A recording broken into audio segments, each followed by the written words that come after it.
गोबर को देखकर उन सभी के चेहरों पर राहत की झलक उभर आई। यह साफ था, शिकार कहीं दूर नहीं, बिल्कुल पास ही था। एक एक करके सबने अपने चेहरे पर गीली मिट्टी मल ली ताकि जंगल में घुल मिल जाएं। वे अपने हथियारों को पैना करने लगे जैसे युद्ध की तैयारी हो। पूरे शरीर पर कीचड़ लपेटकर वे धीरे धीरे रेंगते हुए शिकार की दिशा में बढ़ने लगे। सामने ही जंगली भैंसों का एक विशाल झुंड चल रहा था। झुंड के सरदार ने अपने बेटे की ओर देखा, नजरों ही नजरों में कुछ कहा और सबका ध्यान शिकार पर केंद्रित हो गया।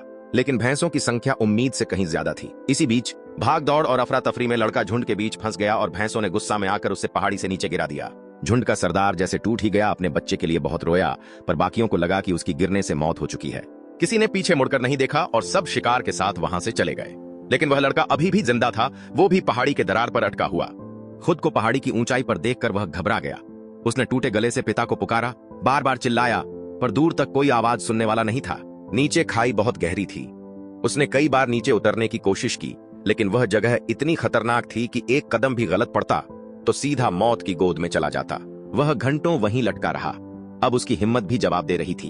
हाथ कांपने लगे थे, पकड़ ढीली पड़ने लगी थी। तभी तेज बारिश शुरू हो गई। पहली बार बारिश किसी के लिए मुसीबत नहीं, एक उम्मीद लेकर आई थी। देखते ही देखते खाई में पानी भर गया।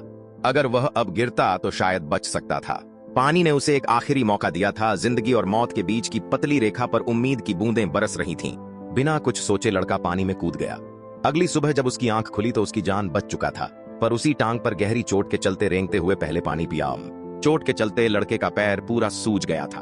लग रहा था जैसे उसकी पैर टूट गया हो, पर अकेले अब भी उसको जान सुरक्षित नहीं था, क्योंकि वो पूरा इलाका शिकारी जानवरों का था।